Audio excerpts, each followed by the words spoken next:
Hello and नमस्कार। मैं doctor कंचन Singh Bharat homeopathy में आप सभी का स्वागत करती हूँ। और आज के इस वीडियो में मैं आप सभी से बात करने वाली हूँ आधे शरीर का लकवा क्या कारण है और क्या सिम्टम्स दिखाई देते हैं। तो चलिए वीडियो को स्टार्ट करते हैं। आधे शरीर का लकवा यानी कि आपके शरीर का आधा हिस्सा काम ना कर पाना, इसको हेमीप्लेजिया भी कहा जाता है। हेमी का मतलब है हाफ, प्लेजिया का मतलब है पैरालिसिस, इसीलिए इसको हेमीप्लेजिया कहा जाता है। अब पैरालिसिस होने के या आधे शरीर के लकवा होने के कई रीजंस होते हैं, जैसे कि ब्रेन स्ट्रोक आ जाना, ब्रेन हेमरेज हो जाना, या स्पाइनल कॉर्ड में इंजरी हो जाना, या मल्टीपल स्क्लेरोसिस हो जाना, या हेड इंजरी हो जाना। बहुत से रीजन हैं जिसकी वजह से आपका आधा शरीर जो है वो पैरालाइज हो जाता है। जैसा कि आप सभी को पता है कि जो हमारा ब्रेन है उसके दो पार्ट होते हैं, एक होता है राइट वाला पार्ट, एक होता है लेफ्ट वाला पार्ट। अगर मैं लेफ्ट पार्ट के ब्रेन की बात करूं तो देखिए, अगर लेफ्ट पार्ट में किसी चीज की भी इंजरी हो गई है, चाहे वो ब्रेन स्ट्रोक आया हो, चाहे वो ब्रेन हेमरेज आया हो, तो जो ब्लड की सप्लाई है वो कुछ सेकंड के लिए रुक गई या तो फट गई, तो उसके वजह से क्या होगा कि जो आपका राइट बॉडी है वो क्या होगा, वो पैरालाइज होगा ही होगा। क्यों? क्योंकि आपका जो लेफ्ट ब्रेन है वो आपके राइट पार्ट के बॉडी को कोऑर्डिनेट कर रहा है, वो उसको चला रहा है। सेम यही है, अगर आपके राइट साइड में ब्रेन स्ट्रोक हुआ है, ब्रेन हेमरेज हुआ है, या राइट साइड पे ब्लड के क्लॉट्स जम गए हैं, या ब्लड सप्लाई प्रॉपर नहीं मिली है, तो आपका जो लेफ्ट साइड है वो पैरालिसिस होता है, क्योंकि जो आपका राइट वाला ब्रेन है वो आपके लेफ्ट साइड वाले बॉडी को वो कोऑर्डिनेट करता है।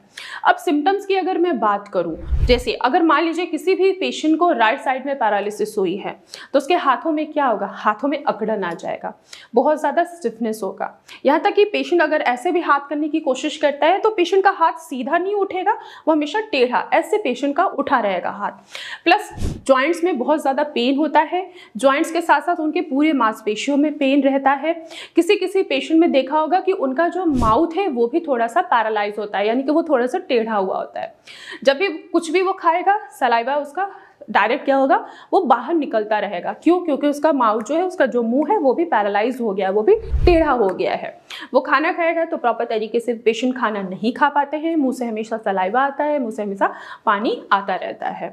चलने में पेशेंट को दिक्कत होती है, पैरों में बहुत ज़्यादा स्टिफनेस होती है, ग्रिपिंग पावर पेशेंट्स के लॉस हो जाते हैं, फिंगर्स में कोई मूवमेंट नहीं होती है, यहाँ तक कि पेशेंट खुद से अपने पाँव में वो स्लीपर यानी कि चप्पल भी या शूज भी नहीं पहन पाते हैं। पैरालिसिस होने के रीजंस होते हैं, अगर आपको ब्रेन स्ट्रोक हो गया है, ब्रेन हेमरेज हो गया है, तो आपकी आधी बॉडी पैरालाइज होती ही होती है। अब आइए चलिए ट्रीटमेंट की बात करते हैं। तो फर्स्ट ऑफ ऑल, पेशेंट को जैसे ही उसको अटैक हुआ है, चाहे वो ब्रेन हेमरेज हुआ हो या ब्रेन स्ट्रोक ही क्यों ना आया हो, अगर आप इमीडिएट डॉक्टर के पास ले जाते हैं, इमरजेंसी में ले जाते हैं, तो वहाँ से पेशेंट को बहुत जल्दी रिकवरी मिल जाती है।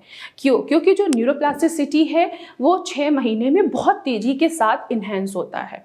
लेकिन अगर आप लेट हो गए हैं तो धीरे धीरे न्यूरोप्लास्टिसिटी इन्हेंस होती है जब आप अपने डाइट पे फोकस करते हैं, या जब आप फिजियोथेरेपी लेते हैं, या जब प्रॉपर मेडिकेशन लेते हैं, कस्टमाइज्ड होम्योपैथी मेडिसिन लेते हैं, तो आपके अंदर रिकवरी भी देखने को मिलती है।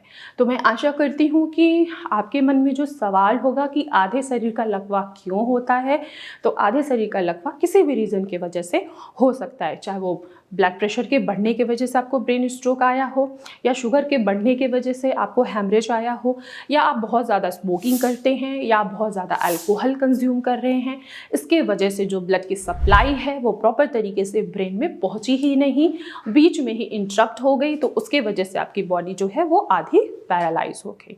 तो मैं आशा करती हूँ कि आज की वीडियो में आप लोगों को समझ में आया होगा कि आधे शरीर का लकवा क्या होता है। तो आज की वीडियो में बस इतना ही, फिर मैं मिलूंगी नेक्स्ट वीडियो में, तब तक के लिए धन्यवाद।